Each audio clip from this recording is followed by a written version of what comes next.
I'lam annal qunuta fi salati subhi sunnah. Ketahuilah bahwasanya kunut pada waktu solat subuh adalah sunnah. Bismillahirrahmanirrahim. Assalamualaikum warahmatullahi wabarakatuh. Para donsana, pada kesempatan kali ini kita akan mencoba membaca, menterjemah dan memahami sebuah kitab yang berjudul Al-Azkar An-Nawawi. Kitab ini ditulis oleh salah seorang ulama besar di kalangan mazhab Syafi'i, yakninya Al-Imam Muhyiddin Abi Zakaria Yahya bin Sharaf An-Nawawi. Beliau seorang faqih dan juga seorang muhaddis, seorang ahli fikih dan seorang ahli hadis. Peran beliau di dalam mazhab Syafi'i adalah dalam hal mengotentifikasi pendapat-pendapat yang ada di dalam mazhab Syafi'i, menyempurnakan apa yang telah dilakukan oleh Imam Rafi'i sebelumnya. Bahkan sebuah karya beliau dalam masalah fikih yang berjudul Minhajut Talibin dikatakan seseorang tersebut baru dikatakan faqih di dalam mazhab Syafi'i apabila telah menamatkan dan menguasai kitab Al-Minhaj tersebut. Selain itu, Imam An-Nawawi juga menulis beberapa kitab hadis yang masyhur yang digunakan oleh seluruh kalangan, bukan hanya mazhab Syafi'i. Di antaranya kitab Arba'in An-Nawawi, kemudian juga kitab Riyadhus Shalihin, kemudian juga kitab Al-Azkar. Pada kesempatan kali ini kita akan belajar untuk membaca kitab Al-Azkar pada bab kunut subuh. Bismillahirrahmanirrahim. Wa qala al-musannifu rahimahullahu ta'ala wa nafa'na bi 'ulumihi fid dharaini amin. Allahumma amin. Babul qunuti fi subhi. Bab kunut pada waktu subuh atau pada saat salat subuh. I'lam annal qunuta fi salati subhi sunnah. Ketahuilah bahwasanya kunut pada waktu salat subuh adalah sunnah di dalam mazhab Asy-Syafi'i. Lil hadits sahih fihi an Anas radhiyallahu anhu, berdasarkan kepada hadis sahih dari sahabat Anas bin Malik radhiyallahu anhu. Anna Rasulullah sallallahu alaihi wasallam lam yazal yaqnutu fi subhi hatta faraqad dunya. Bahwasanya Rasulullah sallallahu alaihi wasallam senantiasa berkunut pada subuh hari sampai ia meninggalkan dunia ini. Rawahul Hakim Abu Abdillah fi Kitabil Arba'in wa qala haditsus sahih. Diriwayatkan oleh Imam Hakim Abu Abdillah dalam kitab Arba'in.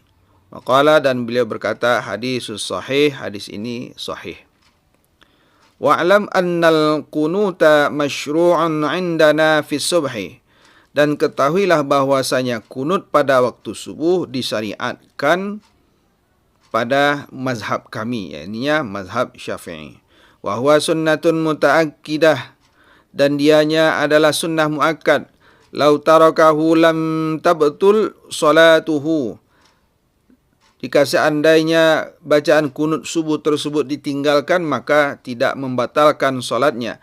Lakin yasjudul lis-sahwi sawa'un tarakahu amdan aw sahwan. Akan tetapi dianjurkan bagi orang yang meninggalkan tersebut untuk sujud sahwi.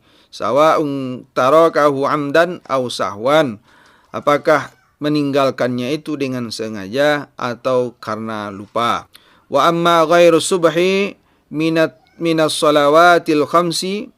Dan adapun selain daripada solat subuh, dari solat 5 waktu, fahal yaqnutu fiha, apakah ada kunut di dalamnya? Fihi thalathatun aqwali lisyafi'i rahimahullahu ta'ala. Dalam hal ini ada 3 pendapat di dalam mazhab Syafi'i.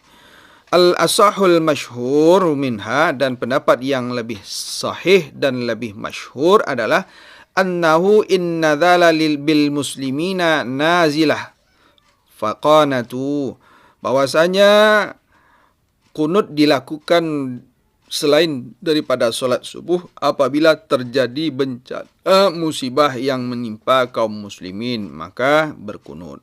Wa illa falah, dan jika seandainya tidak terjadi maka tidak berkunut.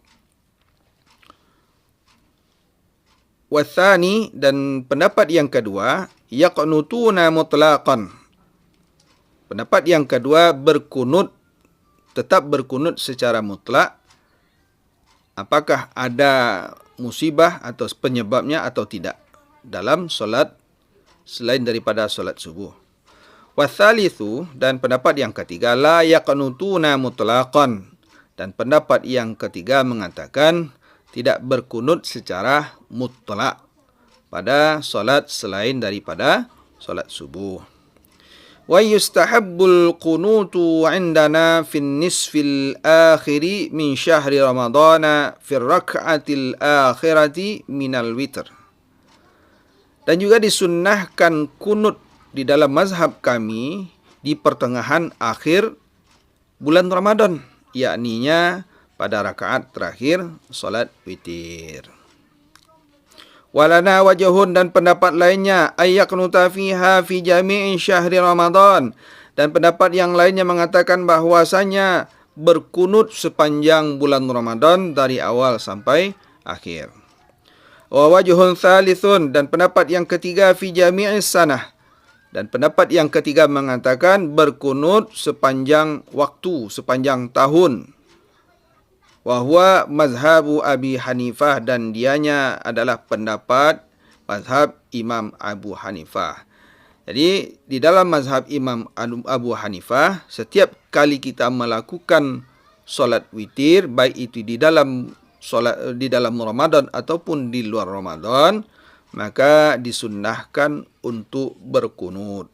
Wal ma'ruf min mazhabina wal awal, dan yang dikenal di dalam mazhab kami, yakni mazhab Imam Asy-Syafi'i, adalah pendapat yang pertama, bahwasanya berkunut pada bulan Ramadan saja, pada pertengahan akhir bulan Ramadan di rakaat terakhir solat witir.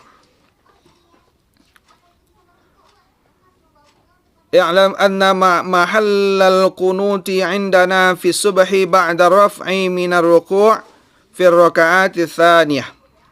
Dan ketahuilah bahwasanya tempat untuk membaca doa kunut subuh dalam mazhab kami adalah setelah bangkit dari rukuk pada rakaat kedua.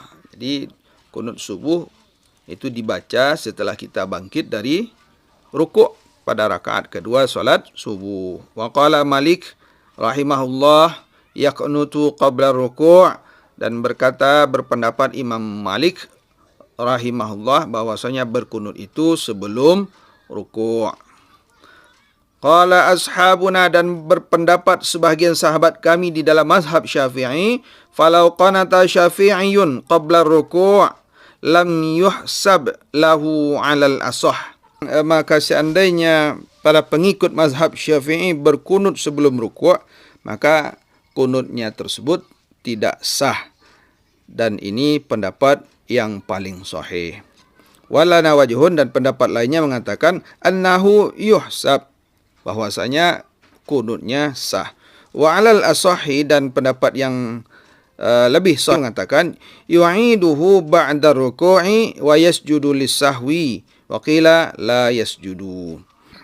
Dan pendapat yang lebih asah, yang lebih kuat mengatakan orang yang berkunut sebelum rukuk tadi harus mengulangi kunutnya setelah rukuk, dan juga dianjurkan untuk sujud sahwi. Waqila, dan sebagian pendapat lain mengatakan la yasjudu, tidak perlu melakukan sujud sahwi.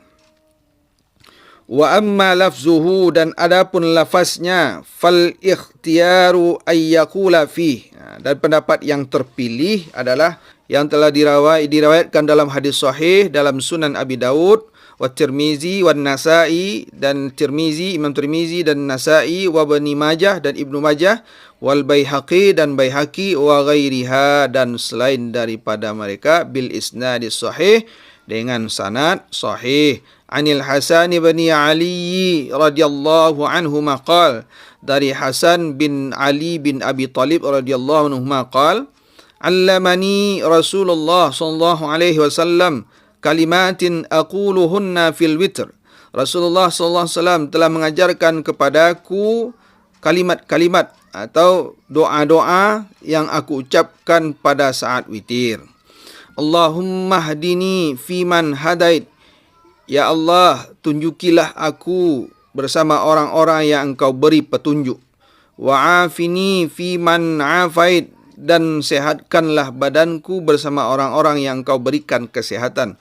Wa tawallani fiman tawallait, dan berilah aku pertolongan bersama orang-orang yang Engkau telah beri pertolongan. Wa barik li fima a'tait, dan berkahilah kami pada apa-apa yang telah Engkau berikan. Wa qini syarri ma qadait, dan peliharalah kami dari keburukan yang telah Engkau takdirkan kepada kami. Fa innaka taqdi wa la yuqda alaik, maka sesungguhnya Engkaulah yang memutuskan dan tidak ada yang memutuskan terhadap Engkau. Wa innahu la yadhillu man wallait, dan sesungguhnya tiada kehinaan orang-orang yang Engkau beri pertolongan. Tabarakta Rabbana wa ta'alait, dan maha suci Engkau dan maha tinggi. Qala Tirmizi, berkata Imam Tirmizi, hadza hadithun hasan. Berkata Imam Tirmizi, derajat hadis ini hasan. Qala, beliau berkata, wala ta'rifu 'anin Nabi sallallahu alaihi wasallam fil qunuti syai'an ahsana min hadza. Beliau berkata, dan saya tidak mengetahui dari Nabi sallallahu alaihi wasallam dalam kunut sesuatu yang lebih baik daripada bacaan ini. Wa fi riwayatin zakarahal Baihaqi, dalam riwayat lainnya Imam Baihaqi menyebutkan anna Muhammad bin al-Hanafiyah wa huwa banu Ali bin Abi Talib radhiyallahu anhu qala, bahwasanya Muhammad bin Hanafiyah, yakninya Muhammad bin Hanafiyah ini adalah anak dari Ali bin Abi Talib. Beliau berkata, inna hadha du'a huwa du'a alladhi kana abi yad'u bihi fi salatil fajri fil kunuti. Sesungguhnya doa ini adalah doa yang senantiasa dibaca oleh ayahku pada solat subuh dalam kunutnya. Wa yustahabbu ay yaqula aqiba hadha du'a, kemudian dianjurkan juga setelahnya membaca doa ini, Allahumma salli ala Muhammadin wa ala ali Muhammadin wa sallim. Kemudian faqad jaa fi riwayatin lin Nasa'i fi hadzal hadits bi isnadi hasan. Kemudian telah datang pula dalam riwayat dari Nasa'i hadis ini dengan sanad hasan. Wa sallallahu ala nabi. Wallahu a'lam bissawab.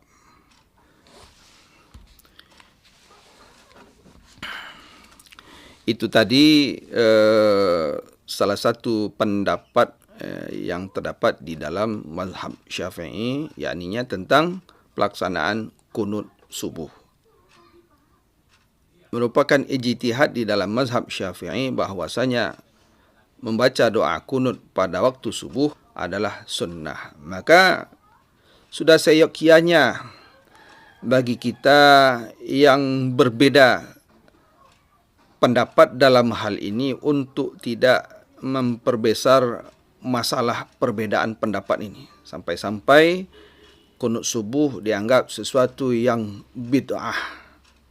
Padahal Rasulullah SAW telah mengatakan orang yang berijtihad dengan keilmuannya, dengan kepantasannya, apabila hasil ijtihadnya tersebut salah, maka ia tetap mendapatkan satu pahala. Maka dun sanak kami, marilah kita berbesar hati, berlapang dada dalam menghadapi setiap ikhtilaf dalam permasalahan agama. Kita saling menghormati saja. Jika seandainya imamnya berkunut, maka kita ikut saja. Kalau seandainya kita tidak mau berkunut, ya tidak usah ikut. Cari saja masjid atau musola yang tidak ada kunut subuhnya. Tidak usah kita perbesar masalah ini dengan menyalahkan apa yang diyakini orang lain. Selagi hal tersebut dalam ranah ikhtilaf ataupun selagi hal tersebut dalam ranah pendapat ulama yang mu'tabar, terutama ulama yang 4 mazhab tersebut. Wallahu a'lam bissawab. Subhanallahi wa bihamdihi, subhanakallahumma wa bihamdika, asyhadu an la ilaha illa anta astaghfiruka wa atubu ilaih. Assalamualaikum warahmatullahi wabarakatuh.